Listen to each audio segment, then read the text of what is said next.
Hi, this is David Mould from Laymen for Religious Liberty. The tape that you're about to listen to is an exceedingly graphic and gripping tape. It's a testimony of an ex-nun by the name of Sister Charlotte, whom disappeared approximately 2 years after having given this testimony. If you have young children with you, you may wish to screen this tape and listen to it yourself before determining whether you want your child to hear the material that is on it. We're releasing this tape in Jamaica, not that we might engender any hatred toward the Roman Catholic Church or the Roman Catholic people, but rather that you might be educated as to the other side of Roman Catholicism. The Pope is coming sometime around October 12th, 1992. We'd like to flood Jamaica with copies of this tape that when he comes, some brave soul might be inspired to ask, well, John Paul, what can you tell us about Sister Charlotte? To be forewarned is to be forearmed. You probably received this tape without paying anything for it. We wish to let you know that you have our permission to duplicate it as many times as you wish. But please do not charge. Give the tapes away. Spread them far and wide, that Jamaica might receive the education of a lifetime. Thank you.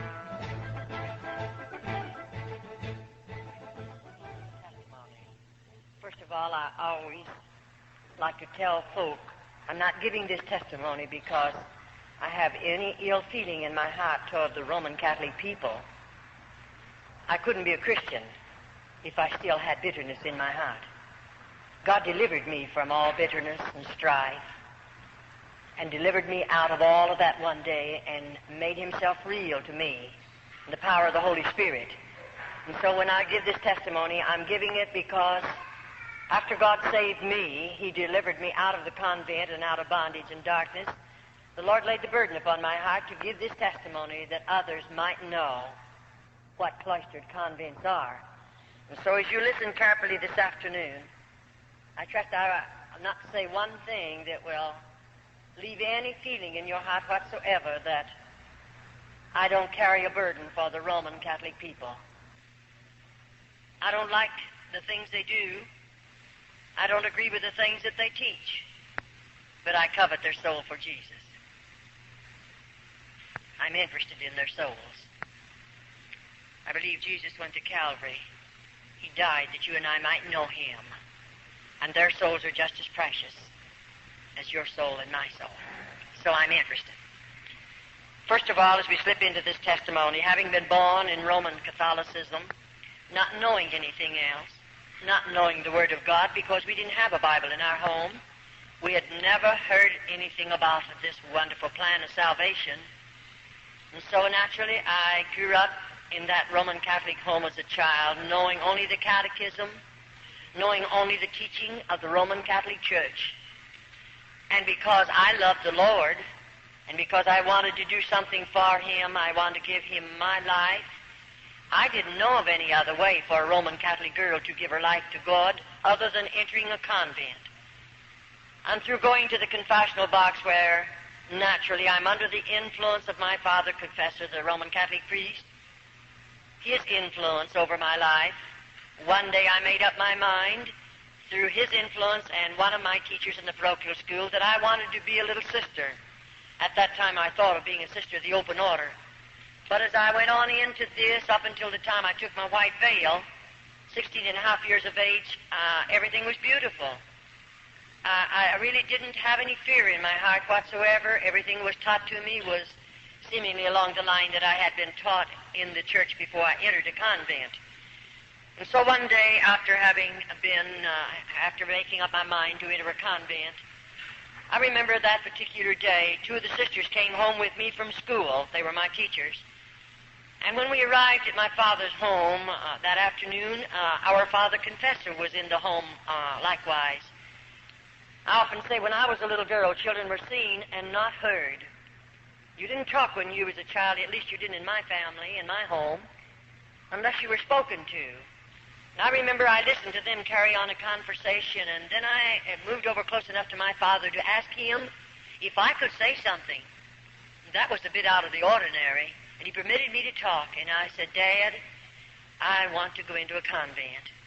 And I'll tell you, that priest took it up quickly. It had already been influencing me. And my father broke down and began to cry, not because he's sad, but he's very happy. My mother came over and took me in her arms, and she too wept tears. She was very happy. Those were not tears of sadness, because to think her little girl was giving her life to the convent to pray for lost humanity. And naturally, my family were very thrilled about it, and I was too. But anyway, I didn't go for about a year after that, and then the time come when I got myself ready, and my mother prepared things for me, and so I entered the convent. They took me, and we didn't have a place close enough to my father and mother's home, so I think they took me around 1,000 miles away from home, where I entered a convent boarding school. I liked about 3 months being 13 years of age, just a little girl. I look back on it now and think, my, homesick, I was so homesick. Why, my mother and daddy, they stayed 3 days with me, and when they left, I became so homesick naturally. Why shouldn't I? Just a baby away from home. And when I was a little girl, you know, I had never spent a night away from my mother, and I surely had never gone any place without my family. And naturally, there was a close tie in our family, and I was very lonely and very homesick. But I'll never forget after Dad and Mother told me goodbye, and I knew they were traveling a long distance away from me, and I had never realized in my heart I'll never see them again. Naturally, I hadn't planned it like that because I planned to be a sister of the open order. But if you listen carefully to this portion of the testimony, then you'll understand just why I'm saying some of the things that I say. Now, oftentimes we say the priest selects his material through the confessional box, because at 7 years of age, I went to confessional.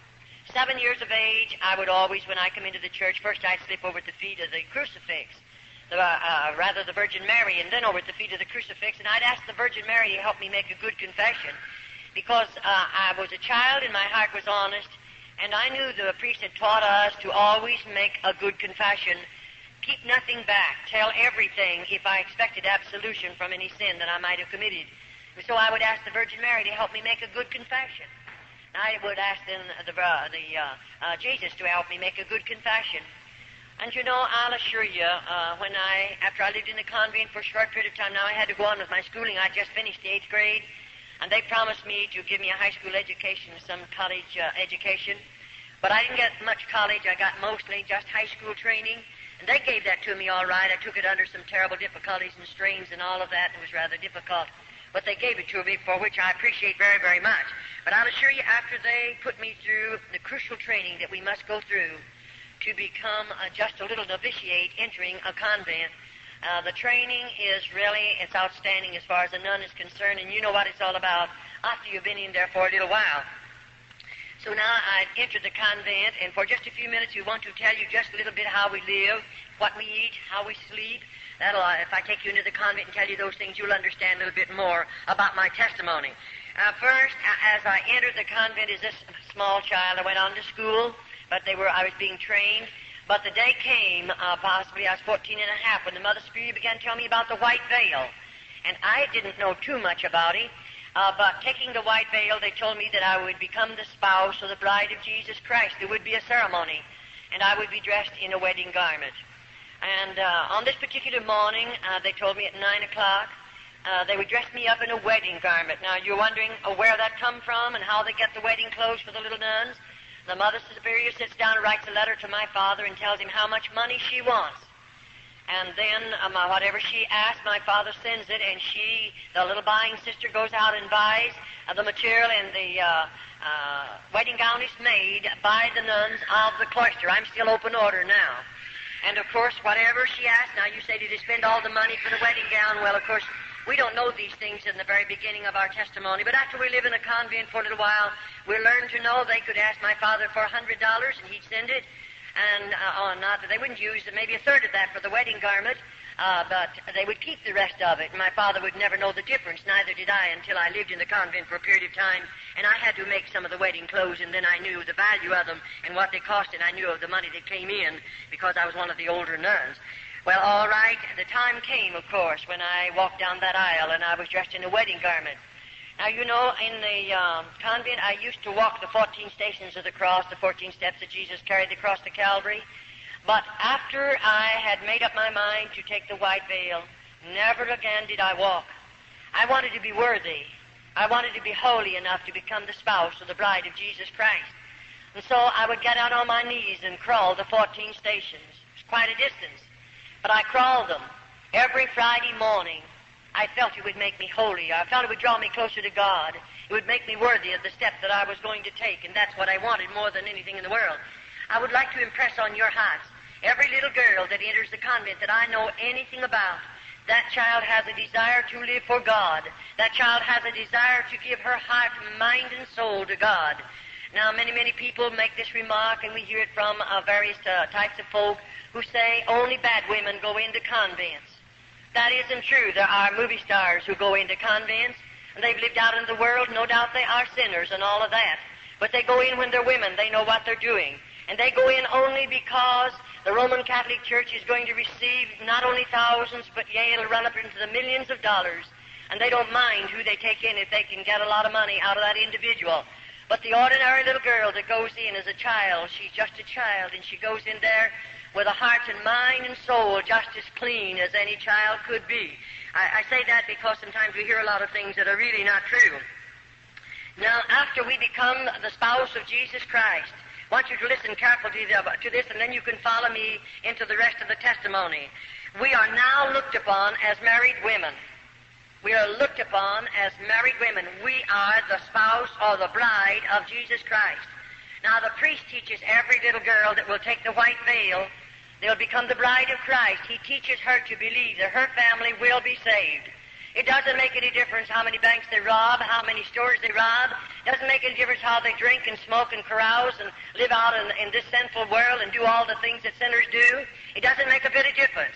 Still, our family will be saved if we continue to live in the convent and give our lives to the convent or to the church. We can rest assured that every member of our immediate family will be saved. And you know, there are many of little children that are influenced and enticed to go into convents because we realize it is a salvation for our families. And sometimes, even Roman Catholic families, the children grow up and leave the Roman Catholic Church and go out into the deepest of sin.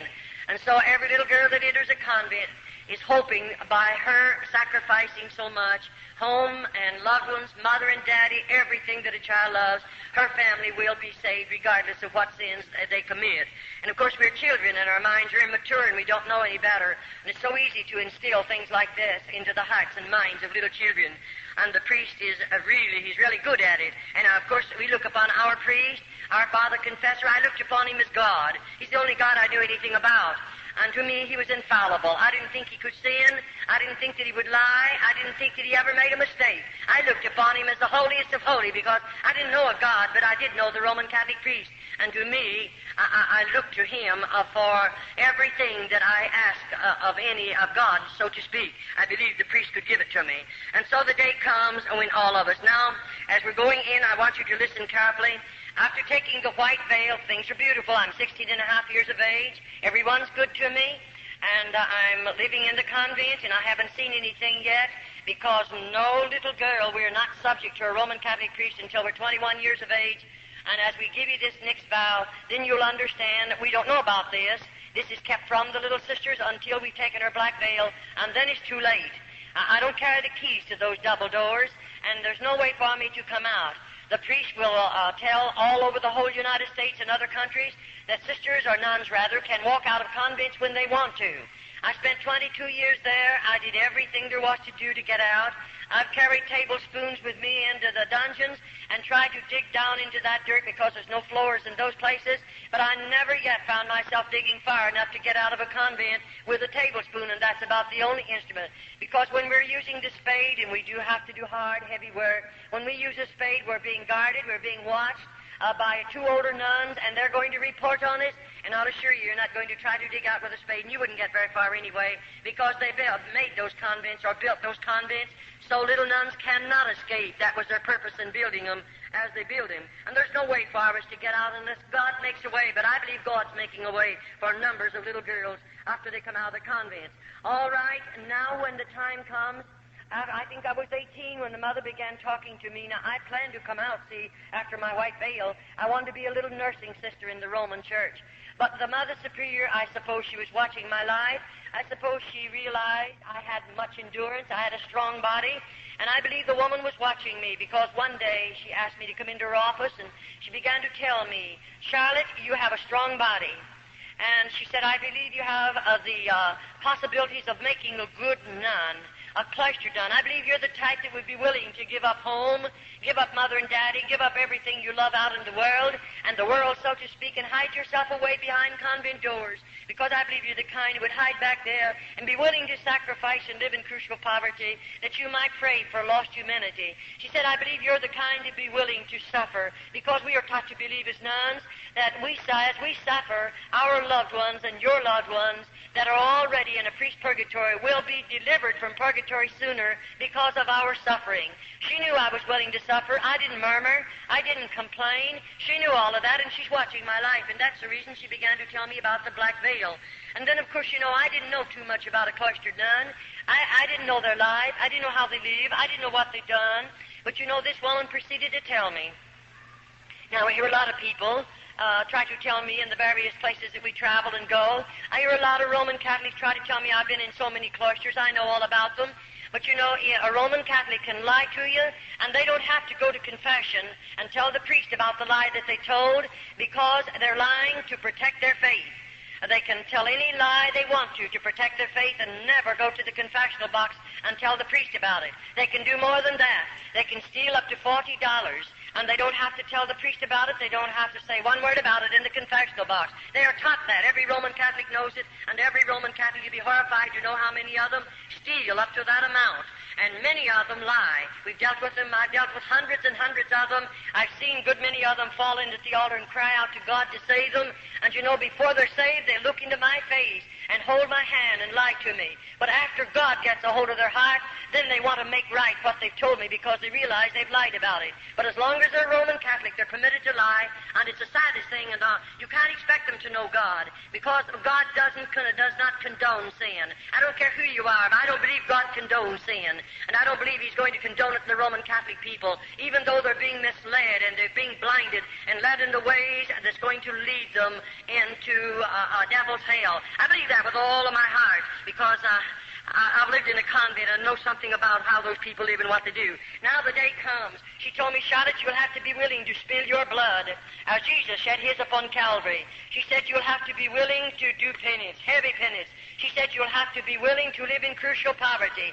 Now already I'm living in a bit of poverty, but I thought that was going to make me holier and draw me closer to God, and it would make me a better nun, and so I'm willing to live in that poverty.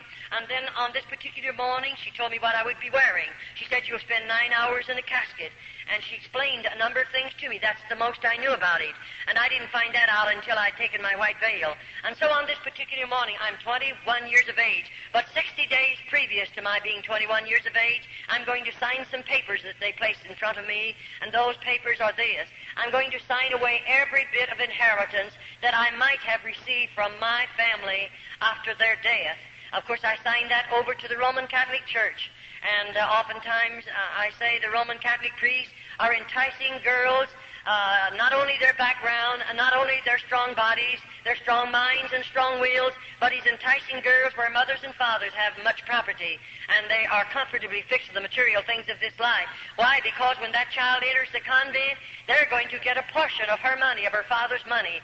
And I often say, even salvation in the Roman Catholic Church is going to cost you plenty of money, more than you know anything about. And so they don't mind commercializing off of that child and the inheritance that would have come to her. And so on this particular morning, I told the Mother Spirit, give me a little while to think it over. She didn't make me do it. No one did. But I thought it over for a couple of years, and then one day I told her, I think I'm going to hide away behind the convent doors because I believed I could give more time to God.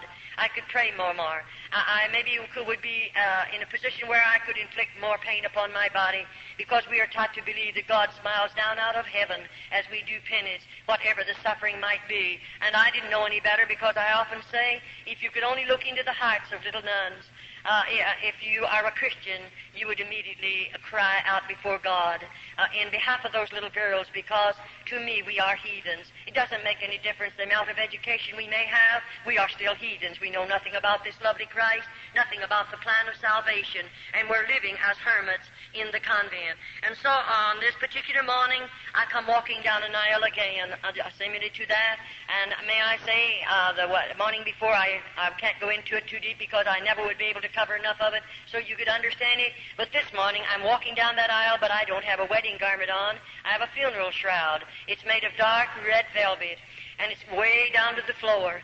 And I'm walking down that aisle. Now, I know what I'm going to do. The casket is all ready made by the nuns of the cloister, very rough boards, and it's sitting right out here. And I know when I come down there that I'll step in that casket and lay my body down, and I'm going to spend 9 hours in there.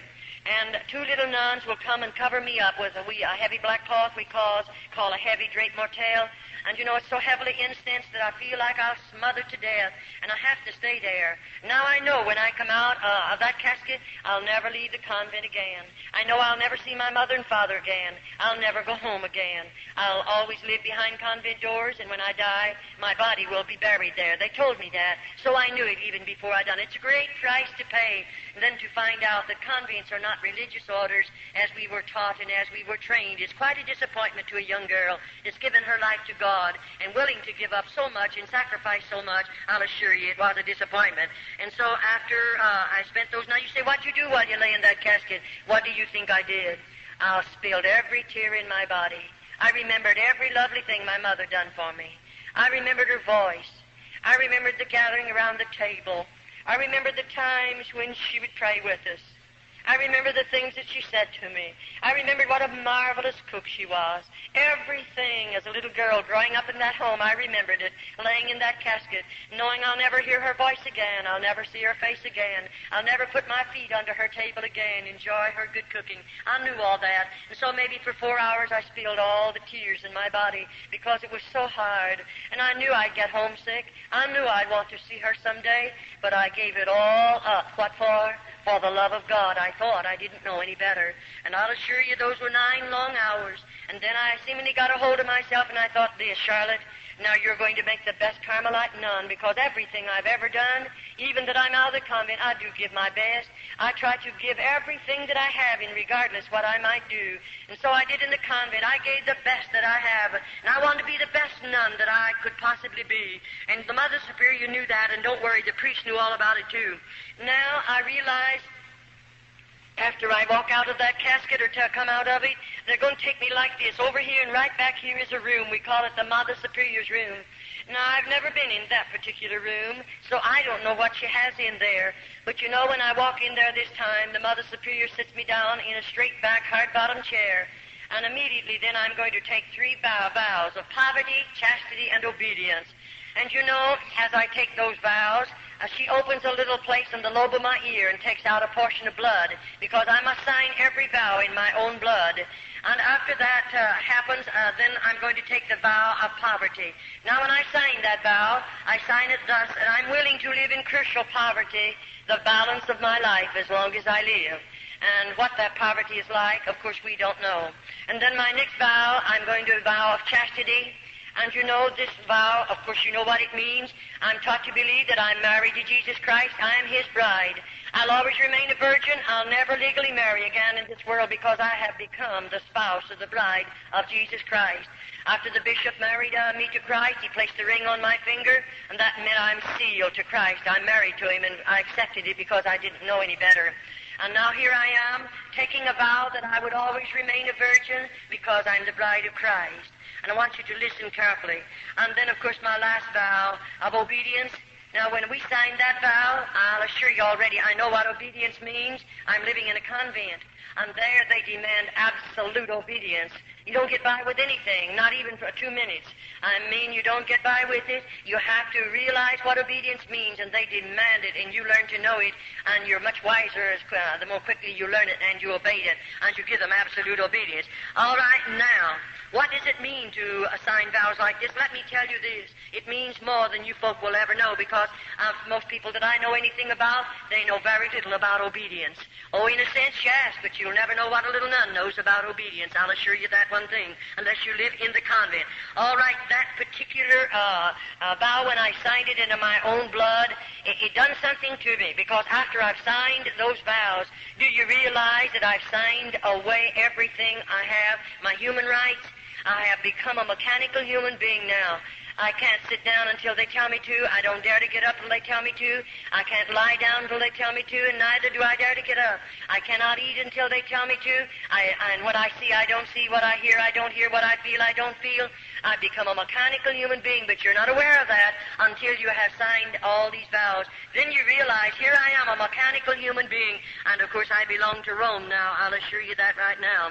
All right, we become, after this particular vows, we become forgotten women of the convent. In just a short while, you'll understand what I'm talking about. Now, immediately after I've taken those vows, then the Mother Superior is going to take away from me my name, and give me the name of a patron saint.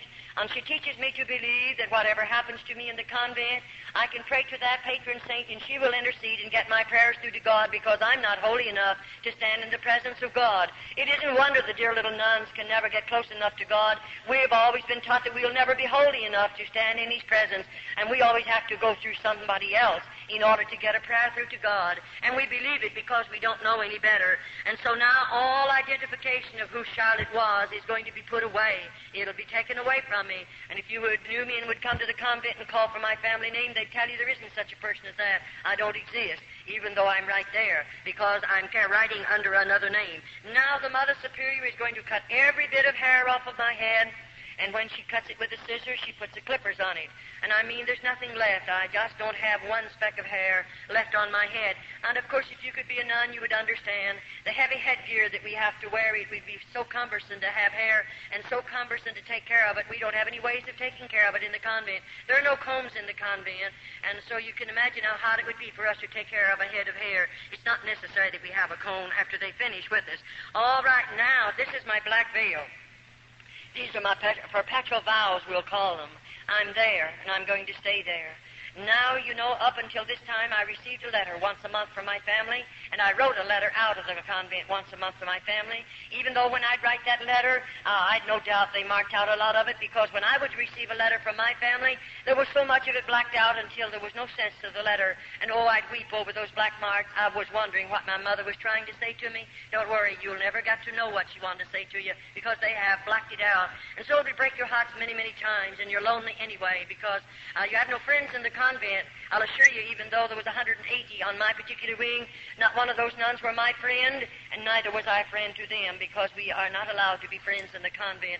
We are all policemen or detectives watching each other. That's so we'll tell. And the little nun that finds something to tell on the other nuns, she stands in good favor with the Mother Superior. And then the mother teaches that nun to believe. When she stands in good favor with the Mother Superior, she's standing in good favor with God. And so that little nun, of course, will want that, and she'll tell a lot of things maybe that are not even true on the other little nuns. All right, now after all of this has transpired and all of this has happened, everything I have is gone. I've sold my soul for a mess of theological pottage, because not only are we destroyed in our bodies, many of us in our minds, and many of us, if we die in the convent, we've lost our soul. And so it's a serious thing. And I surely covet your prayers for little nuns behind cloistered convent doors. They'll never hear this gospel.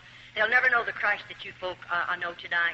They'll never pray to Him as you people pray to Him. They'll never feel His blessings as you people feel them. And so put them on your heart and pray for them. They surely need much prayer. All right, now, as I walk into that room and all of this is transpiring, now bless your hearts, I don't know what's going to be in the next room. After this is transpired and I've taken the vows that I will always remain a virgin, I'll never legally marry in this world because I'm the spouse of Christ. And then after this, the Mother Superior leads me out into another room, or rather she opens the door, and I'm to be sent into that room. And when I walk out in that room, I see something I have never seen before. I see a Roman Catholic priest dressed in a holy habit, and he walks over to me and locks his arm in my arm, which he had never done in the first part of my convent life. I never had a priest to insult me in any way. I never had one of them to be even unkind to me in the first part of my convent experience. But here he is now, and of course I didn't understand what it was all about. And I didn't know what in the world the man really expected of me. And you know, I pulled from him because I felt highly insulted. And I pulled from him and I said, "Shame on you." And it made him very angry for a minute. And he said, immediately, the Mother Superior must have heard my voice because she came out immediately. And she said, "Oh," and they called me by my church name. She said, "After you've been in the convent a little while, you won't feel this way. The rest of us felt the same way you do. And you know, the priest's body is sanctified. And therefore, it is not a sin for us to give the priest our bodies." In other words, they teach every little nun this. As the Holy Ghost placed the germ in Mary's womb, and Jesus Christ was born, so the priest is the Holy Ghost, and therefore it isn't a sin for us to bear his children. And let me tell you, that's what they come to the convent for. No other purpose in all of this world do priests come into the convent but to rob those precious little girls of their virtue. And I'll assure you, we'll be telling you a little later in the testimony just what they really do after they come in under those particular deals. But may I say, now every bridge has been burned out from under me. There's no way back. I can't get out of the convent even though I pled. Oh, how I pled with that priest. Send for my father. I want to go home. I don't want to go any farther. And let me tell you, that's when you stand alone and you don't know who to turn to, and you're a victim of circumstances, and you live in the convent because there is no other way to get out of the convent. And I'll assure you, I stayed in the convent until God made a way for me to come out. And so after all of this, now my mail will stop. I'll never receive another bit of mail from my family. Never another letter. I belong to the Pope. I belong to Rome. And then after all of this, the Mother Superior, after taking these particular vows, and the priestess invited me to go to the bridal chamber. You say, "Did you go?" No, definitely not. I didn't enter the convent to be a bad woman. It would have been much easier to stay out of the convent to be a bad woman. You wouldn't go into the convent and live in the poverty we live in and to suffer as we suffer to be a bad woman. No girl would do that. And it would have been much easier to stay out of the convent if I wanted to be a bad woman. But I went there to give my life and heart to God, and that was the only purpose I had in going there. And here this priest is, and of course I didn't go to the bridal chamber with him. I had a strong body then. One of us would have been wounded because I would have fought until the last drop of blood. And you know, it made them very, very angry, I'll assure you. But I didn't go to the bridal chamber with him. But now I'm going to have to go to penance the next morning. And of course this will be a heavier penance because of what I've done already. And when the Mother Superior says we're going to do penance the next morning, I'm going to be initiated as a Carmelite nun. And I remember when she walked me down into that particular place, it was a dark room. I remember I lived above on the first floor until my black veil. After the black veil, they take me one story under the ground. And I lived from there on until God delivered me under the ground. I didn't live in the top part of this buildings at all. But you know, as we walked into this room, it's dark and it's very cold. And when we walked in, we came from back there somewhere. We come walking toward the front, and I walked along beside the Mother Superior. And when I got near the front, I saw those little candles burning. Anywhere in the convent, you'll find the 7 candles burning. And when I came a little closer, I saw the candles, but I couldn't see anything else. And I wondered, what's she going to do to me? That's the thing in our hearts, and we can't get away from it because we have fear. And when I come a little closer, I saw something lying on a board there. And you know, when I came real close, then I realized, here's a little nun lying on that board. I'll call it a cooling board because it was that. And just as long as her body, and there she was, and when I could see where the candles flickered down on her face, I realized that child is dead. And oh, I wanted so much to say, how did she die? Why is she here? How long do you keep her here? But you remember, I signed away every human right. And so I can't say one word, but I stood looking. Then the Mother Superior said, you stand vigil over this dead body for 1 hour. And at the end of the hour, a little bell is tapped, and another nun will come to relieve me. And may I say, I was advised every so many minutes, I have to walk out in the front of that little body and sprinkle holy water and ashes over the body and say, peace be unto you. And I did exactly what they told me to do. Oh, it was a terrible feeling. I'm not afraid of the dead. It's the live people we have to be very cautious about. And I wasn't afraid of that little dead nun, but oh, my heart ached for her. And, you know, after the bell tapped and I realized my hour's gone, the nun who comes to relieve us comes back here somewhere. And of course, we walk on our tiptoes. No noise is made in the convent. And when they don't speak, they just touch you. And of course, my being down there with that little dead nun, and I was full of fear, when that girl laid a hand on my shoulder, I let out a scream, a horrible scream, from fear, just fear. And I didn't mean to do it. I didn't break that rule on purpose, but I was scared. And immediately, of course, I had to come before the Mother Superior, and that's when I first learned to know, one of the first times, about a dungeon. They didn't tell me there were dungeons in the convent, and she put me in such a dirty, dark place with no floor in it for 3 days and nights, and I didn't get any food and any water. And I'll assure you, I didn't scream anymore. I tried so hard not to break the rules of screaming, because there is a dungeon, and I know they'll put you in it. And let me tell you right now, it's not a nice place to be. After you've been in one of those places, you'll know what it feels like. All right now, I say this before I go any farther, that popery is a masterpiece of Satan. I said it's a masterpiece of Satan, with its lying wonders and his traditions and his deception. It's a terrible thing when you know about it. And so as I come down into this room, and she took me, let me look at this little girl, and that particular, we call it a penance, is over. Now, the very next morning, she said again to me, Charlotte, you're going to do penance. Not the next morning, it was 3 days after, because I spent 3 days and nights in the dungeon. The next, fourth, fifth morning, whichever it was, she said, you're going to do penance. She took me down into another room, not the same room. And when we come walking down this time, I could see that big piece of wood, but I didn't know what it was. And when I came a little closer, there was a cross.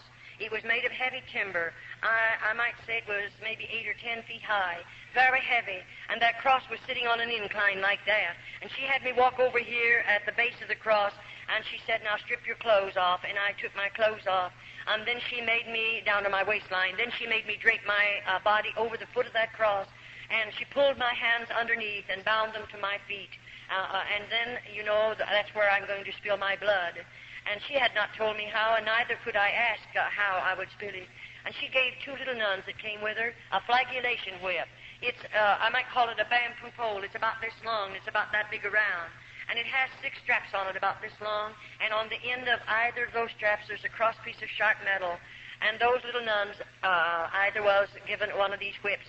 And they stood on either side of the cross. Now, at the same time, those girls began whipping my body. And I mean, when that metal hit my body, it would break the hide, of course. It would cut into the flesh, and I spilled blood, and it was running down to the floor. That's my flagellation whipping. That is where I spill my blood, as Jesus shed his upon Calvary. And, of course, I'm human. It wounded. It hurt. It was very painful. After the whipping is over, they don't bathe my body. They put my clothing back up on my body, and I have to go the rest of the day. When the night comes and I stand in front of my cell there, after we have to stand there to undress with our backs to each other, and then when I went in, I couldn't sleep that night. I just wasn't a bit sleepy, because I couldn't take off all my clothes. They had dried in those wounds, and it was terrible. I didn't take them off for several nights. And I'll assure you, when I came before my food, I didn't want my cup of black coffee. In the morning, we get a cup of black coffee. They serve it a tin cup, and we can have no milk or no sugar of any type in it. And we have 1 slice of bread. That's made by the nuns of the cloister. They weigh it. It weighs 4 ounces. That's all I get for breakfast. And then, of course, in the evening, I get a bowl of soup, and that's fresh vegetables cooked together. There's no seasoning in the soup whatsoever. And a half a slice of bread, and 3 times a week they give me a half a glass of skim milk. That consists of my food 365 days in the year. And I began losing weight very rapidly, I'll assure you, because I didn't have enough food to eat. I don't know the day that I went to bed without a hungry stomach. Sometimes it would be so hungry I couldn't sleep. The pain was gnawing. You can't hardly stand it. And you're only going to get that 1 slice of bread the next morning. That doesn't fill you up. And of course we have to work hard all day long. And I'll assure you, those little nuns, as I covet your prayers for them, they need your prayers in more ways than one, because you'll go to bed with a full stomach tonight. And you're very comfortable right now, but I'll assure you there's not one of them that's comfortable. They're hungry, and they're sick, and they're wounded, and they're hurt, and they're heartsick and homesick, and discouraged, and worst of all, seemingly they have no hope. No hope. You and I are looking forward to the day when we're going to see Jesus.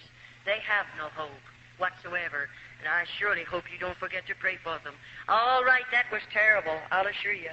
And then in a few mornings after this, the Mother Superior is taking me back for another initiation. And when I go into the penance chamber this morning, we come from a place up here, and we're going to walk back along like that, clear to the back. And you know, it was quite a ways back there, and I went through part of it's a tunnel, and then I come out into a room, and I'll walk through that room, and when I get way back there, I see those candles burning, and I see something else. There's ropes hanging down from the ceiling, and oh, I'm so scared. I wonder what the ropes are for, and what's she going to do? After these 2 penances, you began to have a lot of fear in your heart. And so I can't say anything, and I walk back there, and you know, I saw the ropes then real plain, what they're doing hanging down from that ceiling. Then she tells me, you go over there against the wall, about that close in the wall, and I have to stand sideways like this. Then she asked me to put up both of my thumbs, and I did. And then she pulled one rope down, and there's a metal band fastened securely, and she fastens that around the joint of my thumb. Then the other one comes down and fastens around this thumb. And there I'm standing like this, facing the wall, and then, you know, she comes over here to the end, and there's whatever you want to call it, she starts winding. And I start moving, and she's taking me right up in the air. And, you know, when she gets me so just my toes are on the floor, just on my tiptoes, she fastens it. And there I hang, and all the weight of my body is on my thumbs and on my toes. Not a word is said. No one speaks a word. And she walks out of that room and locks the door. If you know what it means to hear a key locking a door and know that I'm strung up there like that, you'll never know unless you're a nun. And when that woman walked out, I didn't know how long I'll stay there, how long that woman will leave me there. And you know, they didn't come to give me food. They brought me no water. And I thought, is this it? Am I going to die back here just like this? And within a few hours, you can imagine, I'm still a human being. My muscles began to scream out with the pain. I was suffering. And that woman let me hang, and nobody come near. And what good would it do for me to cry? You can spill every tear in your body. Nobody will hear you. There's no one there to care how many tears you spill. And so I just hung there. And finally, I began I felt like I couldn't stand it. I'll surely die if they don't come and get me quickly. And I felt as if I was beginning to swell. I don't know how long went by. And she opened the door one morning, and she had something for me to eat. And the water was in a pan, and it was potatoes, and those potatoes were not good to eat. They were in a pan. And there's a shelf over there on the wall that she can adjust to the height of the nun. And, you know, she pulls it up. Now, I'm not against the wall. I'm about this far from it. But to get that food, she puts it there and said, this is your food. And she walks out. Now, how am I going to get it? She didn't let my hands down. But this is what you'll learn. And you'll struggle to get it. I'm hungry. I mean, I'm so thirsty, I feel like I'm going mad. And to get it, I discovered that this hand goes high and this one will come down a little bit. And that'll keep right on going higher. As I lean, I have to reach higher with this one. This one will automatically let down. And to get that water and that food, I mean, I had to get it like the dogs and cats. And I lapped as much of it as I could because I'm so thirsty. And get those potatoes, I tried as hard as I could because I'm hungry. I mean, I'm hungry. And I got as much of it as I could naturally, but I was hungry. That's the way she fed me for a while, and then she released the bonds on my hands and on my feet. And I tell you, then I shouldn't have said on my feet. She didn't release the bonds. She let me hang there for 9 days and 9 nights. I'm almost got it mixed up with one of the other penances that I want to give to you. I hung 9 days and 9 nights in this position. And may I say, at the time come when I was so swollen here, and naturally I could see myself puffing out here. I felt like my eyes were coming out of my head. I felt like my arms, what part I could see of them right there, they were 2 or 3 sizes, their normal size. I felt like I was that way all over my body, and I was like a boil. I was in real suffering. And then on the 9th day, she comes in and she releases the bonds from my hands and my body and lets me down on the floor. Now, I go down, I can't walk. I'll assure you I didn't walk. I didn't walk for a long time. But you know what? There's 2 little nuns that carry me out. One gets under my feet and the other under my shoulders. And they carry me in the infirmary and lay me on a slab of wood. And there they cut the clothing from my body. And let me tell you right now, nobody but God will ever know. I'm covered with vermin and filth. Why? I'm hanging there in my own human filth. There are no toilet facilities. Right behind me is a stool. They have running water in it, and the lid is down, and they have sharp nails driven through that lid. If I break my ropes and fall on that, I would suffer terribly. And this is the life of a little nun behind cloistered doors. After they've already deceived us, disillusioned us, and got us back there, then this is the life that we're living. And these are the things that we're going to have to do. And I'll assure you, it isn't anything funny. And then I remember as I lived on in that place, oh, let me tell you, in the morning, we have to get up out of our beds at 4:30 in the morning. The Mother Superior taps a bell, and that means 5 minutes to dress. And may I say to you folk, it's not 5.5 minutes. You better get that clothing on in 5 minutes. And many, I failed one time, and I had to be punished severely, but I never failed again in all the years in the convent. And you know, when we are finished dressing, then we're going to start marching, and we march by the Mother Superior. And that Mother Superior is going to appoint us to an office duty every morning. It might be scrubbing, it might be ironing, it might be washing, it might be doing some hard work, but I have to work 1 hour. Then we'll go in and gather around the table, and we'll find setting in front of us our tin cup full of coffee and our slice of bread. And then, of course, we have hard work to do. We have, I think there was 12 tubs in the convent that I lived in, and we wash on the old-fashioned washboard. We have the old sad iron that you heat on the stove. And you know, it wouldn't be so bad if we just had our own clothing in the convent, but the priests bring great bundles of clothing and put them in there because they can get them done for nothing, and we have to do that clothing on top of it. We work very, very hard, and they're not able to work because they don't have enough food to keep body, mind, and soul together. And those little girls are living under these particular circumstances. Well, I say we're women without a country, and I mean just exactly what I say, women without a country. Now we belong to the Pope. Anything they want to inflict upon my body, they can do it. And all the howling I do, if I should howl, it wouldn't make any difference because nobody's going to hear me. And they have no idea that I'll ever leave the convent. The plan is I'll die there and be buried there. Now you say, Charlotte, can you go into the convents? Any one of you folk can go into an open order convent, or a closed convent, into the speak room. And there is an outside chapel that you can walk into, of any that I know anything about. But you know, you just go in there and wander around to have some place to go, because you might meet something you're not expecting. If you go in there, you go prepared to take food to some little girl that's in there, and be sure that you know who you're taking it to. And when you go, as you walk up toward the front of the building like this, you'll see a bell, and you'll know what to do because it'll tell you. And you press a button there, and there'll be a gate swing out. It has about 3 shelves on it. And, of course, you've brought something for someone that you know in the convent. It might be the mother coming to visit her daughter. And you know, when that bell is tapped, the Mother Superior is back here behind a big black rail. Now, that's a big iron gate there, and there's heavy folds of black material clear across there. And you can't go back there. You'll never see the Mother Superior, but she'll answer you through the black rail. And you might say, I brought some homemade candy from my daughter, and you might ask the Mother Superior to let you speak to her. You can't see her, but you could speak to her. And you know, the mother will call that lovely little girl and call her out on the other side of the rail. Of course, you can't see her. And you know what? The mother will speak to her and say, honey, are you happy here? And that little nun will say, Mother, I'm very happy. You say, why did she say that? Well, bless your heart, don't you know the Mother Superior is standing there? And if we didn't say that after our mother is gone, then only God knows what the Mother Superior will do to the little nun. And so we must lie to our mother. And then the mother will say, do you have plenty to eat? And that little nun will answer and say, we have plenty to eat. But I'll tell you, that mother will go home. She'll prepare a lovely meal for the rest of the family. But if she could look in and see our table and see what her little girl is eating, if she could look into her little girl's eyes after she's been there 3 or 4 years, baby Jesus, and there's the crucifix, and then we have a prayer board. And by the way, I'll assure you folk that you'll never want to kneel on our prayer board. We kneel on it every day if we are able to walk under our own power. It is a board about this height from the ground, and there are 2 leading up like this one, and this one is about that wide. I'm going to drop my knees down on it, and there's sharp wires coming up through that board, and then this one up here I prostrate my arms on, there's going to be sharp wires. After all, I told you we were going to suffer. We were going to do penance, and this is a part of my suffering. And as I kneel on that prayer board, I'm praying for lost humanity, and I'm believing as I suffer that my grandmother will be released from a priest's purgatory sooner because of my suffering, and I'll kneel there longer sometimes. Oh, it's terrible, but we don't know any better, so we do that because that's all that little nun does know, and we believe it. And there we are, and we are locked in our cells. Every night the key is turned in those doors. We can't get up and come out of there. And then more than that, 7 minutes of 12. We go to bed at 9:30, the lights are out.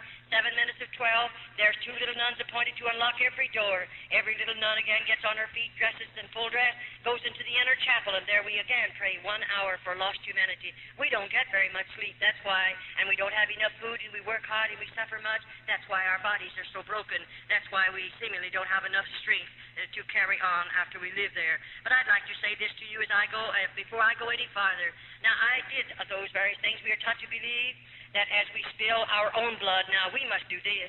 As I whip my body, if I torment it or torture it in any way that I spill blood, I'm taught to believe that I'll have 100 less days to spend in purgatory.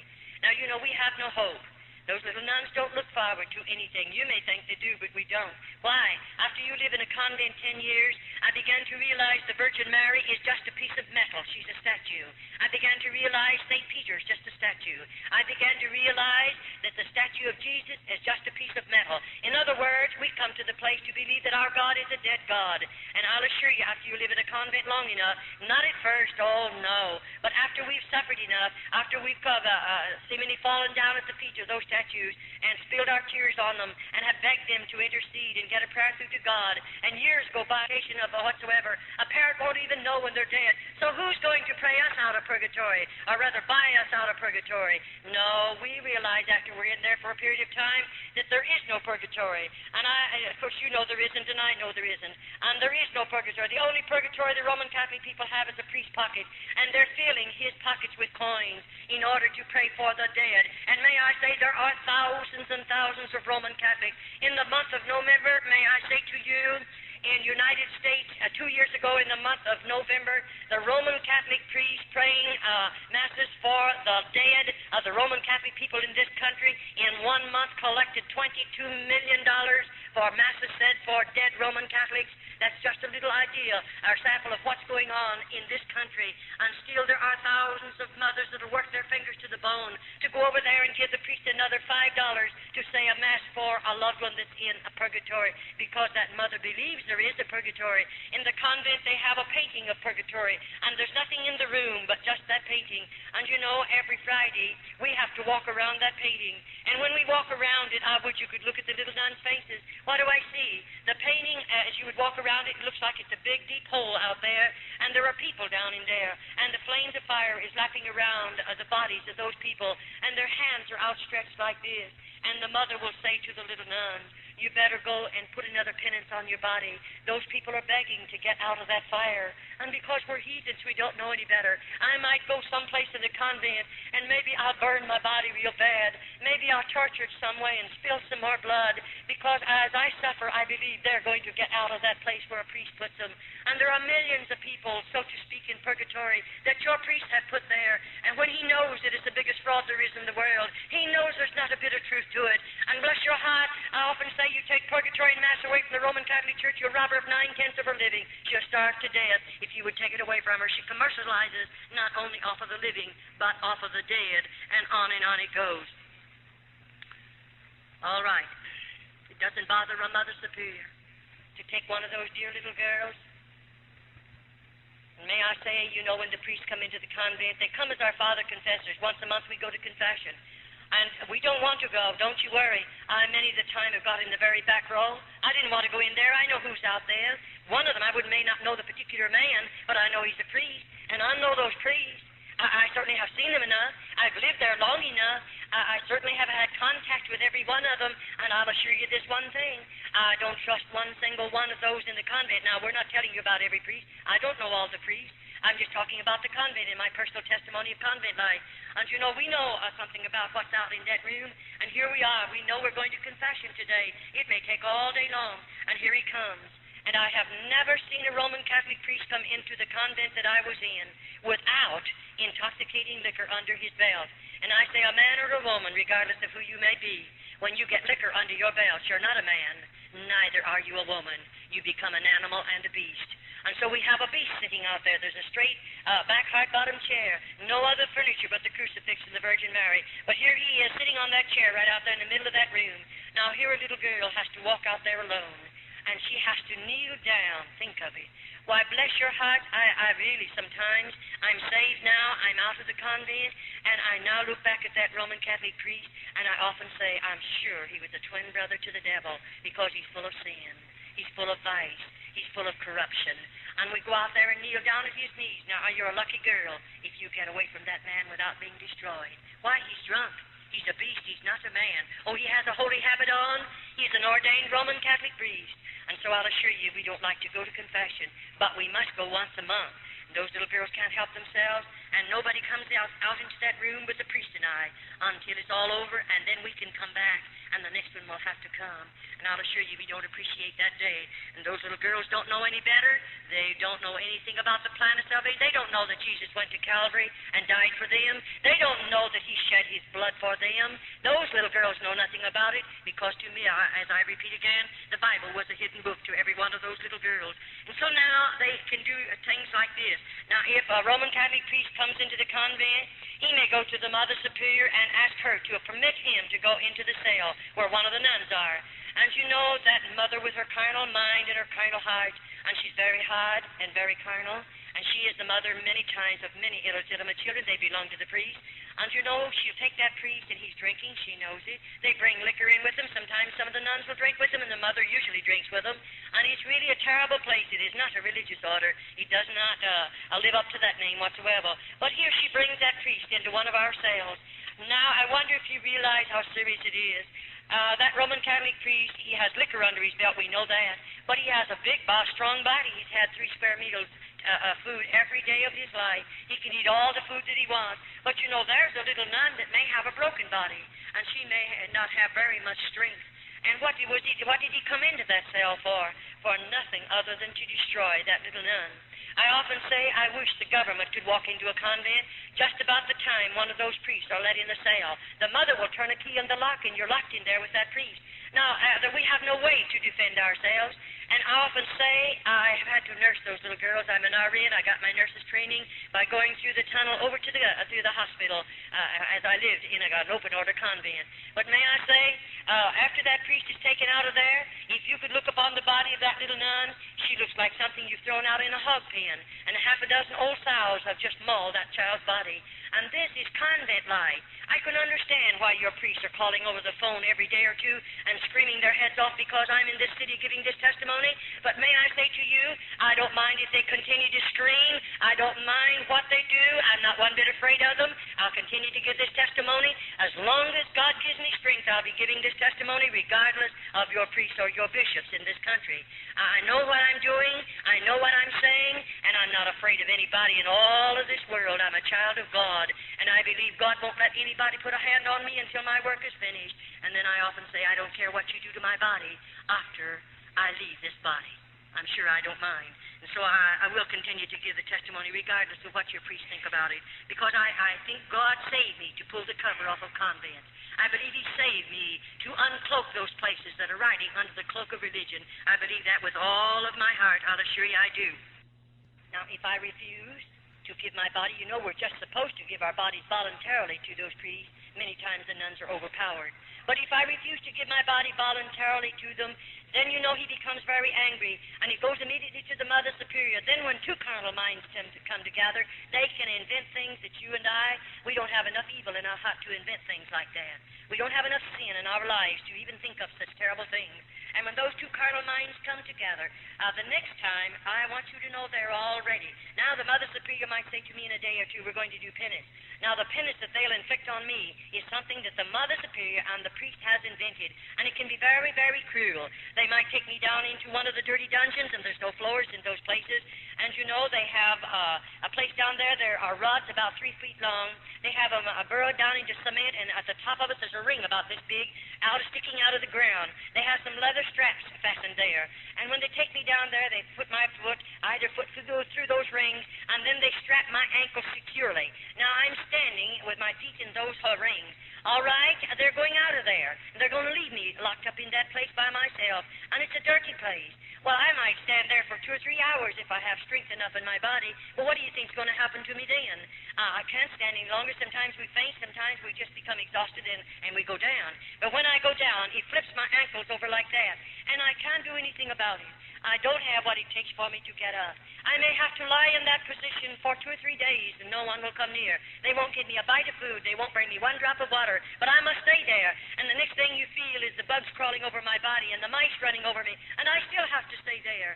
I can understand why they don't want me to uncover. They don't want the world to know these things are going on. No priest in this country wants it. And if he doesn't want the world to know it, then they better be pretty careful that nobody ever gets out of a convent after they spent a few years back there. But may I say again to you, my God, He is greater than all the outside forces. My God can reach His hand over into those convents, this country, any other country, and make a way for a girl to come out, and He won't have to ask the bishop to help him. He won't have to ask the priest to help him. But God can make a way for us to come out. I'll assure you that. Well, on it goes. Then sometimes the priests come and they get angry at us because we refuse to sin with them voluntarily. And you know, after all, the nuns' bodies are broken after we're there a while. And many the time, to have him strike you in the mouth is a terrible thing. I've had my front teeth knocked out. I know what it's all about. And then we get you down on the floor and then kick you in the stomach. Many of those precious little girls have babies under their heart. And it doesn't bother a priest to kick you in the stomach with a baby under your heart. He doesn't mind. The baby's going to be killed anyway because those babies are born in the convent. Why wouldn't babies be born when you run places like this under the cloak of religion? The world thinks it's religious orders. And there are babies born in there. And most of the babies are premature. Many of them are abnormal. Very seldom do we ever see a normal baby. You say, Sister Charlotte, do you dare to say that? I most definitely do dare to say that. And I intend to keep on saying it. Why? I've delivered those babies with these hands. And what I've seen with my eyes and I've done with my hands, I just challenge the whole world to say it isn't true. And the only way they can ever prove it isn't true, they'll have to open, if they ever serve a summons on me and call me into court, I'll assure you this one thing. Convents are coming open. And then the world is going to know what convents really are. And they'll have to open them to vindicate my testimony, because I know what I'll do if they ever serve a summons on me. I've been before the highest laws we have in the United States. I know what I'm doing. I know what I can say, and I'm not one bit afraid to say it, because I've been a part of this. I've been connected with this system 22 years behind convent doors, and it is a terrible thing. When that dear little nun, looking forward to that day when her precious baby will be born. Most of you, dear mothers, oh, you have everything ready. The beautiful nursery, all the baby's beautiful clothes are made. Everything is lovely. You're looking forward to that precious little immortal soul that's going to be born into your home. And everything is ready. And oh, I wish you could see that little nun. She's not looking forward to that. There won't ever be a blanket around his body. They'll never bathe that baby's body. But he can only live 4 or 5 hours. And then the Mother Superior will take that baby and put her fingers in its nostril and cover its mouth and snuff its little life out. And why did they build the lime pits in the convent? What is the reason for building them if it isn't to kill the babies? And that baby will be taken into the lime pit and chemical and lime is put over its body, and that's the end of babies. Oh, when I think about it. That's why I try to challenge people. Pray. If you know how to pray, you know how to contact God, pray and ask God to deliver the girls from behind convent doors. In other words, pray that God will make a way for every convent in the United States to be opened and let the government go in. And when the government goes in, you won't have to worry. The convents will be open, the nuns will be taken out, and they'll be closed up, just as they opened the convents in Old Mexico in 1934. There are no convents in Old Mexico. Every cluster, it is open. And they found all of the corruption back there, the lime pits. If any of you are taking a vacation, go over into Old Mexico. The government owns them. They're public museums. And go through the convents. Look with your own eyes. Touch with your own hands. And then come home and see if you believe my testimony. It'll stir every bit of red blood in your veins. I mean, it'll do something to you that nothing else has ever been able to do. Go through them and look at them. Go into the dungeons. Go into the tunnels. Go through the lime pit. Look at the stalls, rooms of stalls over there. And then ask the guides of where they come from. And go and see all of the devices of torture they placed upon the bodies of the little nuns. Go into their cells and look at their beds and see for yourself. Oh, yes, you can go. It'll cost you 25 cents to go through each one of them. You look at those things and see them for yourself, and then come home, and maybe it'll give you a greater burden to pray for little girls that have been enticed behind convent doors by the hierarchy of the Roman Catholic Church. I wonder how you would feel if this was your child. And remember, I have a mother and daddy, or had one, and they love me just as much as you love your children. And when they let me go into the convent, I'm sure my mother and daddy didn't expect these things to happen because they didn't know. They never dreamed a convent was like this. But you know, I wonder how you'd feel if you could walk in someday and out there in this particular room. That floor is built for this purpose. There's a petition right out there, and there's just a little thing they can touch. It automatically opens. And you know, there's a deep hole underneath that floor. And this little nun has done something. I can't tell you what she's done, because I wasn't there when she done it. But she's done something. and to them it's very serious. And when they bring her to this particular place. Her little hands and feet are going to be bound securely. They're going to drop her in that horrible, horrible pit. And then they're going to put the boards back down. No one will ever know. Oh, there's plenty of chemical and lime down there. But you know, they don't do that. 6 little nuns have to walk around that hole. We'll chant as we walk around that hole. We don't want any evil spirits to come out into the convent. So we sprinkle holy water over that hole. Then we may walk for 6 hours, and then they'll appoint 6 more nuns. And on it goes until we hear the last moan. And that's the end of the little nun they place down there. No, she'll never be delivered from the convent. But does it bother you to know that that little nun will die and be lost? Does that bother you? It bothers me. Because I didn't know Jesus. I couldn't tell her about God. I didn't know him myself. But it bothers me very, very much. But God won't hold me accountable. Her blood will not be on my hands because I didn't know the Lord and I couldn't tell her about it. And so on it goes. Then I wonder how you like to see it. Here we are, a body of those little nuns. On this particular morning, the Mother Superior might say this. We're all going to be lined up here, and I don't know what she's lining me up for. And then, you know, there might be 10 of us, there might be 15 of us, and then she'll tell us all to strip. And we have to take every stitch of our clothing off. We're certainly not anything beautiful to look at. Our eyes are back in our head, our cheeks are falling in, our bodies are wasted. God only knows what we look like because I never saw myself in 22 years. I didn't know I had gray hair. I didn't know I had lines in my face. I didn't know how old I was. I only found that out about 6 years ago. You know nothing about what you look like. And here we are lined up. And here comes 2 or 3 Roman Catholic priests with liquor under their belt. And there they're going to march in front of those nude girls and choose the girl they want to take to the cell with them. These are convents. Cloistered convents, not open orders. The priest can do anything he wants to and hide behind the cloak of religion. Then that same Roman Catholic priest will go back into the Roman Catholic churches, and there he'll say Mass. And there he'll go into the confessional box and make those poor people believe he can give them absolution from their sins. When he's full of sin, when he's full of corruption and vice, still he acts as their God. What a terrible thing it is. And on it goes, well, I live there. Now, all the time these things are going on, what do you think's happening inside of Charlotte? God love your hearts. I didn't know people could hold so much hatred and bitterness. And it went on and on and on. I was filled with bitterness and hatred. And I mean, it continued to build. I began in my heart to think, when I can get the Mother Superior in a certain place, I'll kill her. Isn't it awful to get murder in our hearts? I didn't go in the convent with a heart like that, nor a mind like that. But I began to plan murder in the convent. How I could kill her, how I could kill a Roman Catholic priest, and on it goes. And oh, I tell you, every time she did fix something awful on my body that I'd have to suffer so terribly, when I could think sensibly again, then I would begin to plan, how could I kill that woman? And on it goes. Well, after all, you can't help it. For instance, I wonder how you would feel. The Mother Superior, here she is, and she's going to sit me down in a chair. And you know, that chair is straight back, hard bottom, and I don't have any hair. She's going to take everything off my head. And you know, she's going to put my hands like this. They'll be out here in stalks. And I'm going to have to bend my head over like that in order to put the stalks across my neck. And I'm fastened securely. And over my head there is a faucet of water. And you know, there's a faucet of water just above my head, and my head's over. Now that mother's going to turn that water on, just a drop, and the drop will just come about this fast. It'll hit me right there on the back of my head. And you know, I can't move either way. I sat there 1 hour, 2 hours, 3 hours, 4 hours. What do you think's going on? I'm sitting there. I can't move. I'd do everything to get away from that drop of water in the same spot on my head. Why, God love your heart, if you could look in. You'd see us frothing at the mouth. You'd see those little girls. They're trying so hard to move, to get away from that water. And they let us stay there sometimes 10 hours, all day long.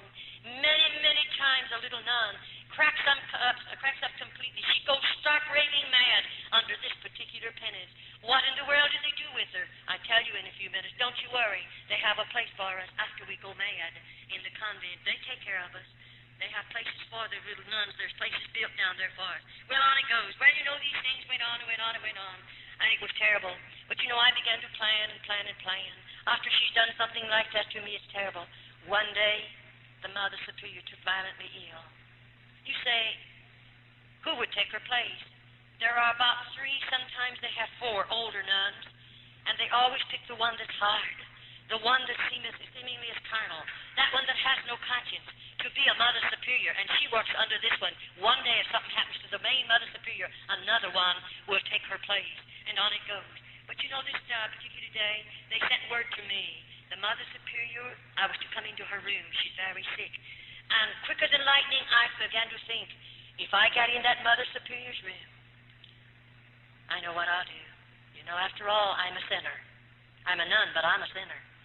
And I don't know God. And I have a lot of hatred in my heart. And I walk in that room. They have called in an outside Roman Catholic doctor. She's a very sick woman. And he has left all orders. And they left the medicine and everything. Now, I'm supposed to take care of her. And that was wonderful. I do take care of her. All day long, I did what they told me to do, what I'm supposed to do. And those particular tablets, I knew what they were, and I knew what they would do and what she was taking them for. But anyway, all day long, I gave her her medicine. I done everything I'm supposed to. All evening long. Why? I want to be sure what I'm doing. What I do, I have to be careful. And you know, I waited until 1 o'clock in the morning. Why? Because every night, those little nuns have to be gotten out of bed and go chant from 12 to 1, 7 minutes to 12 to 1. I thought, I'll wait till all the nuns go back to bed, then I'm going to do something. And bless your hearts, after they were all back in their beds, I'll tell you what I did. I took 5 or 6 of those tablets. I was only supposed to take one in a half a glass of water ever so often and give it to her. But because of the type they were and what the type of tablet was, I knew what it would do. I put 6 of them in a glass of water and stirred them up. And I gave them to her. I knew she would go into convulsions. It would twist her completely out of shape. I knew that woman would suffer 1,000,000 deaths within 25 minutes. I knew that. And I thought, I'm going to watch her suffer because she has punished us. She has hurt us so many thousands of times.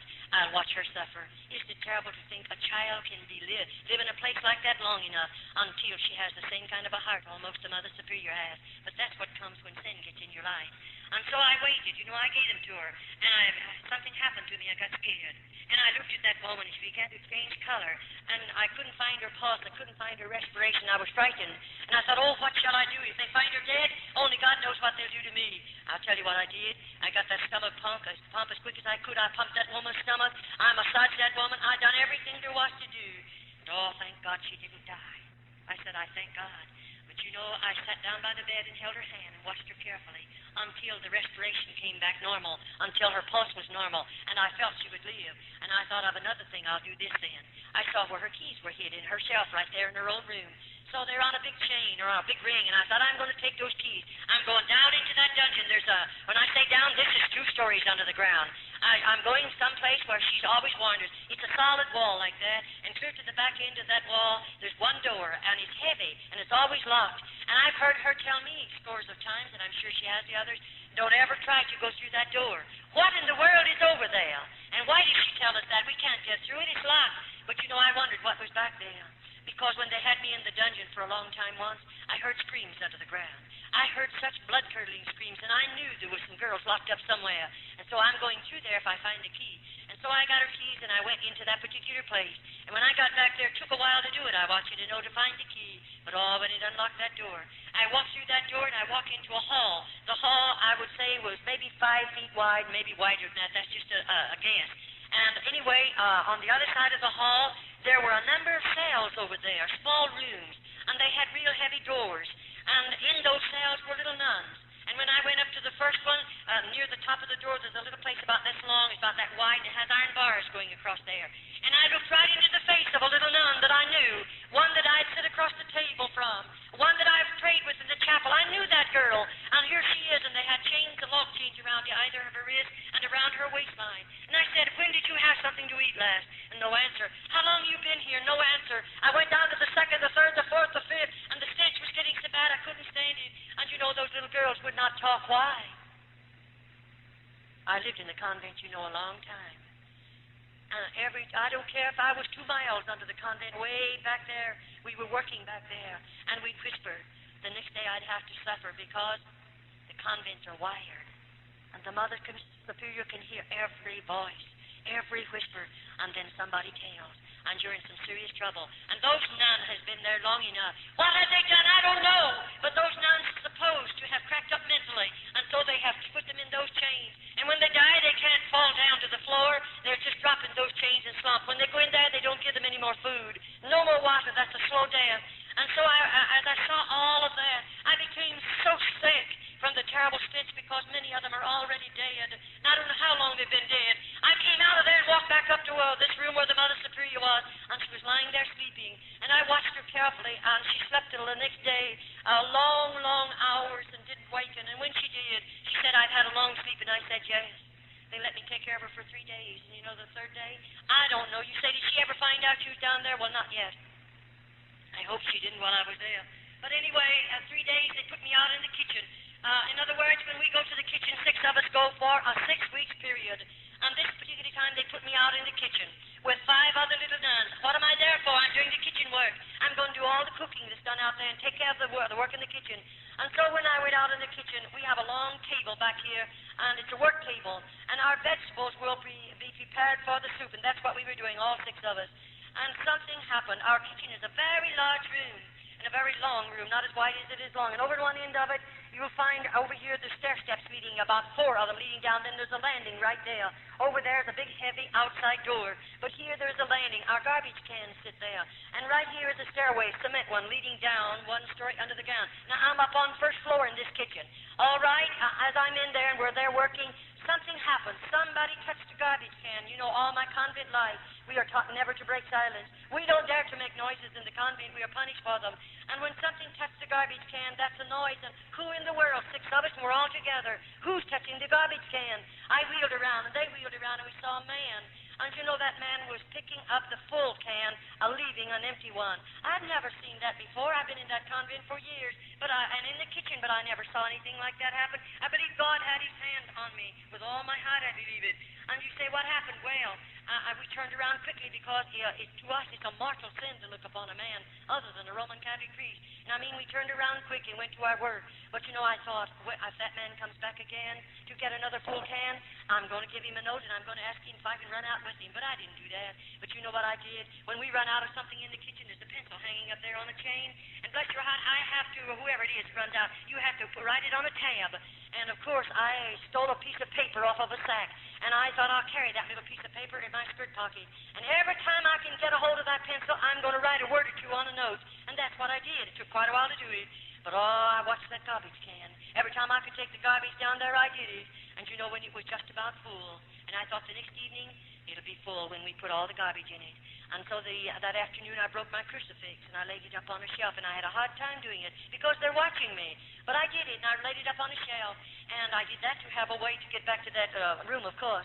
And so when our dinner work is over, our supper dishes, everybody has to go out at the same time, and we march by the Mother Superior. And you know, when I marched by, I stopped and said, please, may I speak to you? And I did. And I said, Mother Superior, I broke my crucifix, and I left it in the kitchen. May I go for it? And, of course, no nun goes without her crucifix. And she said, how did you break it? I lied to her. Everything she asked me, I lied to her. You say, why did you lie? She lies to us. And we're all sinners, so we all lie. And it doesn't make any difference in there. And so we lied. And I lied to her. And then finally she said, you go get the crucifix and come right back. And that's all I wanted anyway. I have to have a reason. You can't go back to the kitchen after you've left it. And so I didn't go for the crucifix, but she thought I did, and I run for this tin can. Why? That night when I put my garbage in there, I put a note right on top of that garbage and left the lid off, which I was not supposed to do. And you know, I said on the note to the garbage man, if you get this, won't you please help me out? Won't you do something to help the little nun down? I told him about those 19 cells down there and those 19 nuns in him. I told him about some of the babies that have been killed. I told him some other little nuns that are locked up in the dungeons and they're bound with chains. I told him a plenty. And I said, won't you help us? And if you will, please leave a note under the empty can. That's what I went back for. And when I lifted up the can and found a note, you don't know how I felt. I froze to the floor. I was so scared I didn't know what to do. I picked that piece of paper up and I read, and this is what that man said. I'm leaving that door unlocked. And I'll leave the big iron gate unlocked. You come out. Oh, let me tell you, that's almost more than you'd ever. Why, I never dreamed I'd get out of a convent. I never thought of ever getting out. I wanted out, but you say, oh yes, when I could collect myself. I reached over and turned the knob, and you know it was good unopened. I walked out of that convent, and I slammed it to. I was sure the lock was on it. And I got out to the big iron gate, but oh, he had me trapped. That iron gate was just as locked as it was ever locked. You don't know what it done to me to stand there looking at the iron gate. I'm locked out of the convent. I have no right out there. You can't imagine. I don't know if I grew old right there. I don't know. I know I suffered enough because I'm scared half to death. And what will I do if I go back and pound on that door? What will they do with me? And oh, the fear that grips your heart.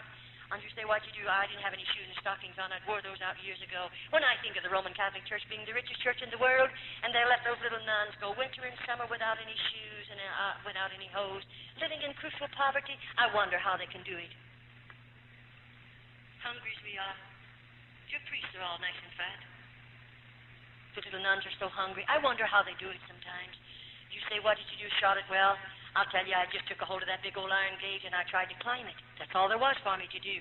And up about 1.5 feet from the top is a ledge about 6 inches wide. I thought if I could get high enough to get my knee on the ledge, I'm safe. And I did. I got one knee on the ledge, but this time I don't have any strength left either. And you know, I thought, what'll I do? I'll put one foot over, then I'll get the other over. Then I realized, I have 3 skirts on. My skirts are gathered on a belt, and they're clear down to my ankles. My veil, of course, is down to my knees in front and that long in the back. How will I ever get over those sharp points? And I thought, I can't go down. I don't have strength enough, so I'll have to jump. And if I jump, I'll break every bone because I was broken body, of course. And I thought, what I'd do? Well, I pulled all my clothing up around my body and held them with one hand. And then I thought, I'll have to jump. And they have a buzzer in the convent. And when a little nun tries to escape and they catch her, they put a buzzer on. And if the priest tell you they don't come to the convent, I would you could see the priest then. You'll find a good many of them there. And they immediately are after that nun. They don't want her out. If she comes out of that convent, she's going to give a testimony someday. And it'll pull the cloak off of convents. And I'll assure you they don't intend for us to get out. And so as I let loose of that top of that gate and I made that jump, I just didn't make it. My clothing caught on top of those points and I hung there, but I'd let loose. And I often say, I don't know what I look like. I didn't know I had gray hair. But I've often said maybe my hair turned gray there. Maybe you'll never know what I suffered hanging on top of that gate, knowing that buzzer can go on any minute, and then what would they do to me? I was scared. So I thought I tried to wiggle my body and to swing it. If I can get back far enough to grab the gate with one hand, maybe I can help myself, and I did. And then with the other hand, I tried to pry the snappers loose on my skirt, and that let me fall between them. Do you know what happened to me? I hit the ground. I was out. I was unconscious for a while. I don't know how long, though we have no way to tell. But when I came to, I had a shoulder broken and my arm was broken right in here. The flesh, the bone had snapped right through my flesh because I didn't have any meat on me. And I thought, what'll I do? And I realized I'm on the outside. And where am I going? Where do you think you'd go? I'm not in the United States. I'm in another country. And I don't know a thing about that country. When they took me over there, I was so heavily veiled. And they took me from that particular cart or train to the convent. I was so heavily veiled I couldn't see anything. And I don't know where I am. I don't know where to go. I don't know if I have any people. I don't know if I know anybody in the world. And I'm a pauper. I don't have any money. And I'm hungry. And my body's broken. And I'm hurt now. Where do you think you'd go? I tell you, it's something to think about. I just started away. But get away from the convent, and I did. And I started moving away. And all the leaves were falling, and they made so much noise, and I was scared, and I kept on moving. And finally, dark overtook me, or rather, there's no twilight in that part of the country. It just drops off into darkness. And, I saw this little building beside the road, and I thought I'll crawl in. It was a doghouse or maybe a chicken coop or something, but it's dirty, and I crawled in there because I was shaking and scared. And I laid in there for a little while to get a hold of myself, and then I thought I'll have to travel. It's dark. It's safer for me. So I got out and traveled that night, and the next day I hid behind pieces of board and tin that was piled up against an old building, and all day long imagine hiding in that hot place. And hungry as I was, with broken bones, do you realize what it was all about? No, you'll never know. But I do. And then, when night came again, I have to go, because I'm going to get away from the convent. I'm afraid to rap on somebody's door. Remember, I'm scared. I don't know. I might rap on a Roman Catholic's door. They will immediately notify the priest, and I'll be taken back to the convent. And I'd rather they kill me than take me back. And so I didn't. But I went on and on and on. And then the next day, I hid out in an old straw stack. And then that afternoon, on the third day, I was scared then, because this arm was swollen as tight as it could swell. I was having to carry it in the other hand. And all my fingers began to turn blue, and I realized gangrene poisoning setting in. And I nobody to do anything for you. And I realized I'm going to die just like a rat beside the road. That's a terrible feeling. And I thought, what'll I do? I'll just get out and go a little sooner. Maybe I'll have to rap on somebody's door. And that's what I did. And I remember as I walked, I don't know how far, I saw this lamp. It was an old-fashioned lamp burning. Very poor house, no paint on it. And I knew those were poor people. So I walked up to the screen door, and I rapped on it. And a tall man came to the door. He was rather old. And I said, please, may I have a drink of water? And that old man didn't answer me, but he walked back in the house and called his wife. And God bless her heart, she's like most old-fashioned mothers. She came to the door, and she didn't say, who are you, and what do you want? Thank God. There are a lot of good people in this world. That dear little woman just pushed that door open and said, won't you come in and sit down? Do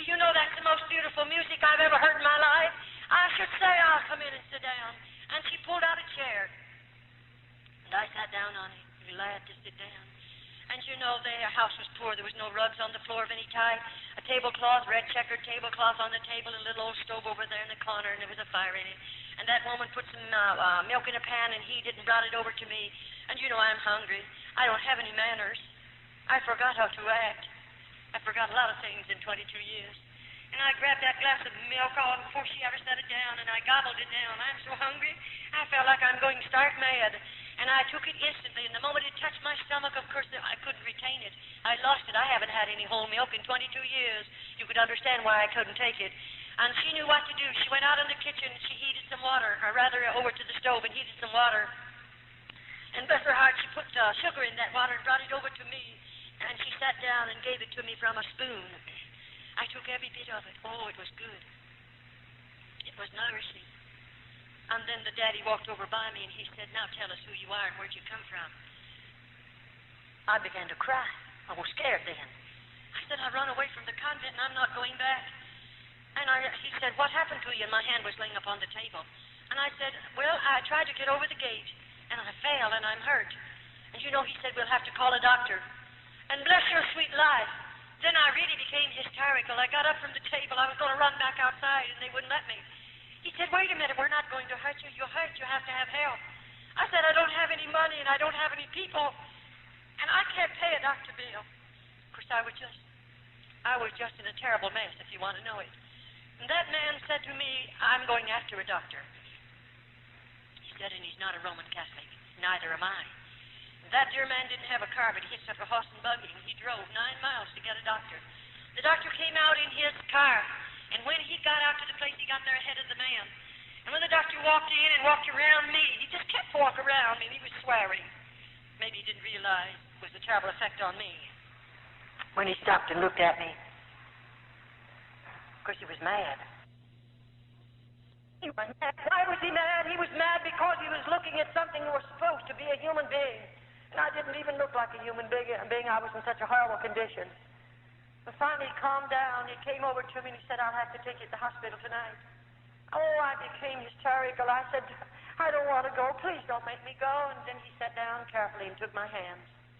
And he began to say, I'm not going to hurt you. You have to have help. And I want to help you. That doctor took me into the hospital that night, and that's where I learned how much I weighed. He weighed me, and I weighed exactly 89 pounds. I weigh 178 right now. And then, you know, they took me into surgery, and of course they tried to get the swelling and the inflammation out of my hand and arm, that they might do something for me. It took about 12, 13 days. And then, of course, they had it, but this time it started to knit, and they had it all to break over it again and put it in a cast. I did a lot of suffering. Well, you know, one day a way was made for me to be released from the hospital. Who did they release me to? I begged to go out to those old people to stay with them, and they let me go because they'd been good to me, and I trusted them. And the doctor wanted to take me out to his home. I was in that hospital 3.5 months. And they took me out there, and I stayed for a period of time. And then one day, this same doctor, he wrote a letter, and you know what he said in that letter? He sent a check. He told the people to go and buy me a suitcase and get me some clothing. He was coming for me on a certain day. He had told me, I'm going to find your people for me. You know, that doctor's a stranger to me. But oh, I thank God that he has men and women across this world, and those men and women are not so selfish that they won't use some of the money that God has allowed them to have to help that one that's less fortunate than they. He spent a lot of money on me. I was in that hospital 3.5 months, and I mean there was a lot of money spent on me, but he paid the bill. How I appreciate it. And you know that dear doctor, they took me, bought my clothing for me, got my suitcase, and everything was ready, and the day came when he came, and you know that doctor took me to the train. And he put me on a train in care of somebody, of course. He had found my people for me. I was on buses and trains and boats for a long time, and one day, after that, he had gotten my visa to get back into the United States, and I was always in charge of somebody because they wouldn't trust me to travel alone because of having lived under the ground so long. And one day, they called the name of the town where I was, or where my mother and daddy lived. And you know, I knew where mother and daddy lived, and I got off of that train and run down to their home, 5 blocks from that depot, just a very small town. And when I rang the bell, my daddy come to the door, and you know, I looked at his face. I didn't know him. And because I didn't know him, I said, do you know where my father lives? And he said, who are you, and what's your name? And I said, my name, and I didn't give him my church name. I gave him my family name. And that man looked at me, and of course it was his name, and he said, "Hooky, is this you?" My father didn't know me, of course. It was my dad. That dear old man opened the door then and invited me in, and I said, "Dad, is Mother alive?" because I didn't know about her. And he took me back in to see her, and there she was. 7.5 years she'd laid there an invalid, a horrible, horrible invalid. And of course she didn't know me, and I didn't know her. Well, you know, that very night I took violently sick, and they put me back in another hospital for another 3 months. But my father paid all of those bills. He reimbursed the doctor and paid the doctor in another country and paid the old people. He reimbursed them all. All of that was wonderful. Then, you know, one day, after my body was strong enough, since I'm here in the United States, it took a long time, several years. I'm a nurse, and I took the examination to nurse. And you know what God did? He let a woman come into that particular hospital. It was a Roman Catholic hospital. This woman was a Church of God minister. She came in, and I thought, how strange. Just across the Mississippi River is 2 magnificent Protestant hospitals, and she lives in one of those cities. Right there, 3 cities joined together. And why in the world did she come over here to this Roman Catholic hospital? Why, I believe God had his hand on it all the time. You know, that woman who came in and the doctor said, "I want you to dispatch her case," and I went into that room to prepare that woman for the operating table. And I heard her praying. And I want you to know, I became that woman's private nurse, her special nurse. After she left the hospital, she went home, and I became her special nurse in the home. And that woman asked me if I wouldn't go to church with her. And you know, I lived in her home long enough to hear her pray. I lived in that home long enough to read the Bible to her because I am her nurse, and I did what she told me to. I'd never read a Bible before in all of my life, and she'd have to find the scriptures, and then I'd read them to her. And you know, as I read the Word of God, God began to get a hold of me. And finally she said, "Won't you go to church with me?" And you know, I went to church with that woman. And I sat back there and heard a gospel for the first time in my life. And you know, I tell you, I went through 4 nights. And it was really beautiful. I've never heard anything like this. And all the time she was telling me about the plan of salvation and telling me about God and that I needed God and I needed to be saved. And of course, I was believing her. Do you know what I'd do every night? I'd go home from church with that woman. I'd say, "You go to bed, but let me go to the basement." I'd lay my Bible down on a chair, and there I'd challenge God, and I'd say, "God, did you hear what the preacher said? Did you hear it, God?" And then I would tell God everything that I could remember the preacher said. And I said, "God, you heard every word, didn't you? Now, if you're God, and the Bible is the Word of God, and God, you're real, I want what those people have. But if you're not God, and the Word of God is not your Word, then God, please don't give to me what those people have." Let me tell you, I challenge God. I put him to a test. God's not going to give you anything that's not of God. Don't you worry. And every night I continued to do that 4 or 5 nights, and I didn't eat either. I couldn't sleep, and I'd lost my appetite, and I was losing a lot of weight. It was terrific, but you know, one night I come back to church, and out of a clear blue sky, right in the middle of that man's service, I just got out of my seat. And with both hands up in the air, I come running right straight down an aisle like that. And I fell in at that altar, and I cried out, "My God, forgive me for all my sins." I was a sinner. I mean, God met me there. Praise his wonderful name. There's a pool of water on that floor. I was sorry for everything that I did in the convent. I stole potato peelings. I stole bread. I told lies. I called the Mother Superior names under my breath. And I want you to know God met me down there, and he forgave me of every sin there was in my life. And how I thank and praise him for it. Praise his wonderful name. God's been very good to me. Very good to me. A few nights previous to that, I went back to church. God filled me with the baptism of the Holy Ghost.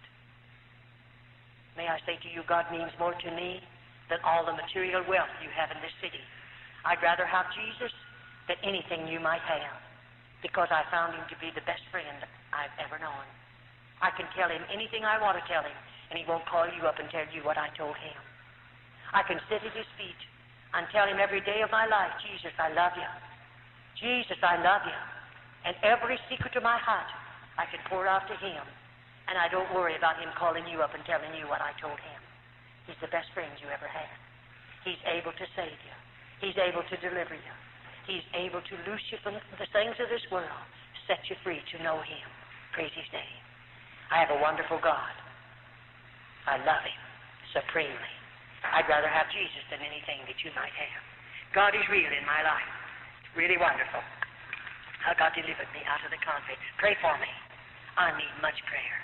I'll be going places where it's predominantly Roman Catholic. I'll have to suffer much. But I'm willing to suffer for Jesus, that I might tell someone about him and give my testimonies that other dear little girls might be spared from convent. So pray for me, won't you? God bless you. Well, what do you think? I told you at the beginning it would be a very, very gripping tape. You'll recall that we introduced in Jamaica the book Maria Monk, which was once banned there. We feel this tape is a perfect complement to the book. We've also introduced another volume, the New Illustrated Great Controversy, which is being sold right now in many, many bookstores across the island, including Sanstead's. We'd urge you to get a copy as quickly as you can. You probably received this tape without paying anything for it. We'd like to let you know that you have our permission to duplicate this tape and to distribute it as far and as wide as you choose. Freely we have received, freely we give it to you. May God bless you.